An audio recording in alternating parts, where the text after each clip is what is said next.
거쳐서 제주도로 그냥 갑자기 직항 노선도 생기면서 들어오게 된 것입니다. 근데 우리 제주도도 준비 안 돼 있고 법무부도 준비 안 돼 있고 도민들도 준비가 안 돼 있었습니다.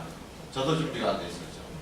근데 사실 예멘 난민들 들어오기 전에도 꾸준히 중국이나 베트남이나 다른 난민들이 꾸준히 들어오고 있었거든요. 근데 그런 쪽에 대해서 우리가 관심도 전혀 없었는데 그런 것도 잘 몰랐는데 예민들로 인해 가지고 갑자기 제주도가 난민 사태의 중심지가 되어버린 것이죠.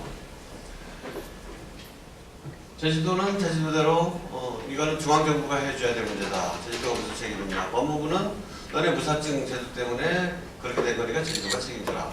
뭐 아무런 인적 준비, 행정적인 준비도 안 돼 있던 상태에서 이제 우리 국민들은 70만 명 이상 되는 난민 청원에 동참을 하게 난민법을 폐지하라.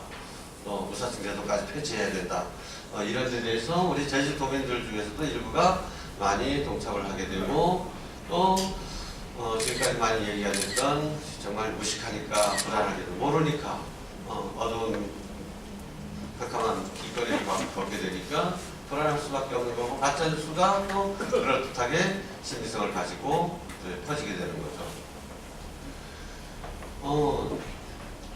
개신교에서는 7월달 정도에 좀 방향적인 전환을 하게 되는데요. 이들 그냥 무시하고 떠나버릴 것만 한다. 그 전에는 이슬람에서 당했던 아픈 기억들, 이런 것들을 얘기하면서 그놈들은 나쁜 놈들이다. 절대 받아들이면 안 된다. 그놈들은 세계를 지배하려고 한다. 이렇게 해서 배척적으로 가다가 방향이 바뀌었습니다. 이제야말로 그들에게 선교할 때다. 그래가지고 이효리가 머물렀던 속일리 바로 옆에 장전이라고 하는데 거기에 커다란 펜션을 임대 계약을 맺고 여기 우리가 당신네들 맞아주겠다. 100명 정도 수용할 수 있는 시설을 이렇게 마련했습니다. 그 대신 하루에 4번 기도하는 거 하지 말아라. 이러면 우리가 받아들여주겠다. 많은 사람들이 없어서 갔습니다. 갔는데 거기서도 또 가는 사람들 두고 너희들 자식 빵 몇 조각에 너희들 종교를 파느냐 이런 비난도 있었고 서로 갈등도 있고 근데 그런 것들은 아무런 문제가 아니고 마을 주민들이 학교 우리 아이들 불안해서 학교 못 보내겠다. 등교 거부 운동을 하게 돼요. 수많은 또 에스더 기도 운동이라든지 이런 사람들도 가세를 해가지고 너네 언제 물어보고 우리 동네 물어보고 이렇게 데려왔냐. 결국은 몇 개월 못하고 폐쇄되고 말았죠.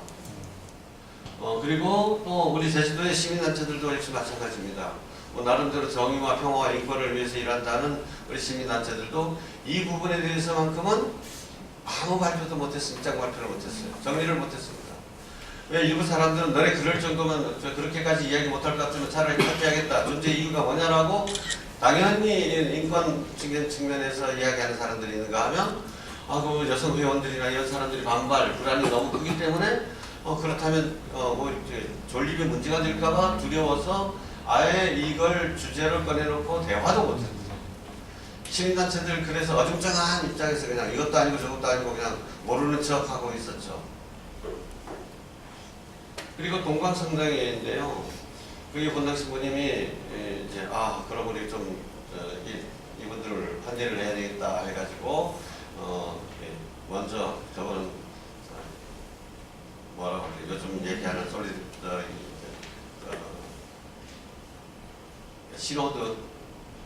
신호드 정신에 맞춰가지고 신자들이 물어봤습니다.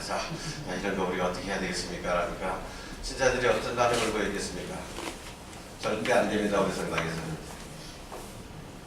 신부님이 열린 마음으로 그래도 신자니까 믿고 논의하면 그래도 또 뭐 해야 되지 않겠습니까? 할 줄 알았는데 절대 안 된다. 그래서 할 수 없이 본당 신부로서는 지원을 해야 되겠고 그래서 본당에서는 안 되고 본당 돈으로 집을 몇 채를 전세를 구한 겁니다. 전세를 구하는데 한 달, 2달 되니까 집주인이 제발 좀 물러주십시오. 동네에서 자기한테 너무 비난이 쏟아진다는 거예요. 왜 집을 그런 사람들한테 집을 빌려줬느냐. 그 대신 동광성당의 경우에는 우리 성당에 머물지 않는 대신에 돈은 많이 내겠습니다. 그래서 돈을 많이 가져왔죠. 네, 저희 본당에서는 제가 워낙 그런 쪽 일을 많이 하니까 뭐 얘기해봤자 소용없을 거라 그랬는지 그리고 또 은근히 그래서 아무 말도 안 들리길래 우리 신자들은 좀 괜찮은 사람들인가 해가지고 은근히 물어봤어요. 그랬더니 다른 사람들은 별 이야기가 없는데 왜냐하면요 제주도에서 그렇게 막 얘기는 안 했던 것이 시간이 지나면 3개월 지나면 다 육지로 갈 것이다 라고 생각했기 때문입니다. 인도적 체류 허가를 받으면 제주도에 뭐 제한되는 것이 아니라 전국적으로 돌아다닐 수가 있거든요. 그럼 제주도에 뭐 먹어볼 게 있냐? 자기네들 친지들도 있고 공동체가 형성되어 있는 육지로 다 가게 될 것이다. 그러니 몇 개월만 참자. 이런 것 때문에 불안한 거 있어도 좀 누를 수가 있었던 것이죠. 그러나 역시 특히 잠옷을 중심으로 해가지고 불안하다는 이야기들이 많이 나옵니다. 그런데 실질적으로 같이 살아보니까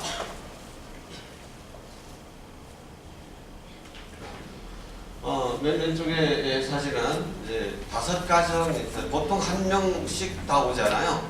그 집안에서 야 너만이 같이 살아라 해가지고 이제 돈 모아가지고 계기표 해가지고 또 남은 돈 해가지고 이제 보내줬는데 보통 한 사람씩 오는데 가정이 다 온 사람, 가족이 다 온 사람들이 있습니다.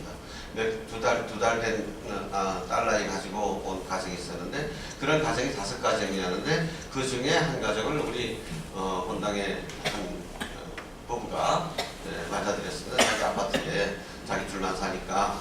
근데 저기 좀 심리적으로 굉장히 옛날 상처가 많았던 부인이었는데 이 부인이 이걸 어때서 치유되고요. 자기 이제 딸 생겼고 손녀가 생긴 거예요. 왜 육지 가겠다 그러니까 못 가게 말리고 또 거 가서 일단 그러면 남자 너 먼저 가서 직장 잡거든 애 데리고 와라 하고 그럴 정도로. 그리고 지금 제주도에다가 선과장이라고 그 감귤 크기에 따라서 이제 고르고 하는 데가 있습니다. 거기에 둘 다 취직을 시켜줘 가지고 아주 식구처럼 잘 지내고 맞아들인 사람도 아주 행복하게 지내고 있습니다. 그리고 또 가운데 사실은 우리 본당에서 이제 주일날 여주미사 때 우리 이제 소개를 시켜드리는 이런 장면이고 추석날 같이 놀러 갔던 장면들입니다. 자, 우리 교회는 이렇게 본당별로 저희 동문성당처럼 사제관에 직접 4명을 같이 살게 하거나 또는 농촌 공소에 살게 하거나 집을 얻어둔다든지 이런 우선은 잠잘 때가 있어야 되냐, 머물 때가 있어야 되지 않느냐. 그리고 또 그렇게 해서 필요하면 여러 가지 식자재 같은 것들을 공급을 해주고 또는 뭐 옷가지라든가 침구라든가 뭐 이런 것들을 지원해주는 활동을 지금까지는 쭉 해왔고요. 그 다음에 10월 되니까 잠깐 좀 달라진 것은 일단 인도적 체류 허가라는 것이 나왔습니다. 10월달에. 그래서 그 중에 많은 사람들이 거의 270명에 해당되는 사람들이 육지로 이제 다 갔고요. 나머지 한 180명에서 80명에서 150명 정도가 지금 제주도에 남아있고 그 중에서도 70%는 일자리를 그렇게 해도 뭐 단기든 어쨌든 일자리를 나름대로 구해서 살아가고 있고요. 한 30명에서 50명 정도는 아직도 일자리도 없어가지고 여전히 도움이 필요한 사람들입니다. 그리고 우리 제주도에서 제일 먼저 우리 천주교회가 가장 앞장서서 남인들을 이렇게 교구 차원에서 돌보기 시작했고 그리고 이제 범도민 이들을 위한 범도민적인 시민단체를 구성을 해가지고 거기서 함께 여러 가지 일들을 하고 있습니다.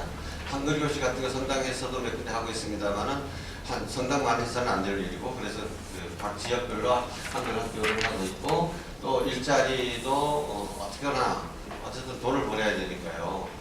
자기네들 먹고 사는 건 저희들이 얼마든지 지원해 줄 수 있는데 맨날 눈물 흘리면서 직장 구해달라고 하는 이유가 우리 아이들이 지금 땅 없어가지고 굶어 죽어가고 있다. 식구들이 굶어 죽어가고 있다. 돈을 보낼 수 있습니다. 뭐 찾는 거는 뭐 며칠 뭐 지날지 뭐 아직도 그런 시스템은 남아 있어가지고 돈을 보내줘야 되겠다. 여기서 자기네들 먹고 살아도 이게 정말 배고픈 것보다 더 큰 고통인 것이죠. 그렇게 해서 어떻게든 저 일자리를 단기적인 일자리라도 이게 창출해 주려고 지금 애쓰고 있고, 그 다음에 법적인 문제입니다. 이것은 이제 서울 뭐 공감이라든지 여러 가지 시민단체와 변호사단체, 법률단체와 연결을 해가지고 왜 난민 허가를 안 해주느냐. 인도적 체류라고 하는 것은 그냥 단순 1년간 단기간적으로 그냥 직장을 구할 수 있고 한국 전역에서 돌아다닐 수 있는 허가만 준 것이지 난민으로 인정하기를 안 하는 거죠. 왜 난민이 아니냐는 거죠. 왜 거절당했느냐. 이렇게 인도적 비자 체류 허가를 받은 사람들을 위해서는 정식으로 난민 인정을 받을 수 있도록 법률적인 지원을 해야 되고, 그 다음에 그것도 못 받은 40여 명의 사람들이 있습니다.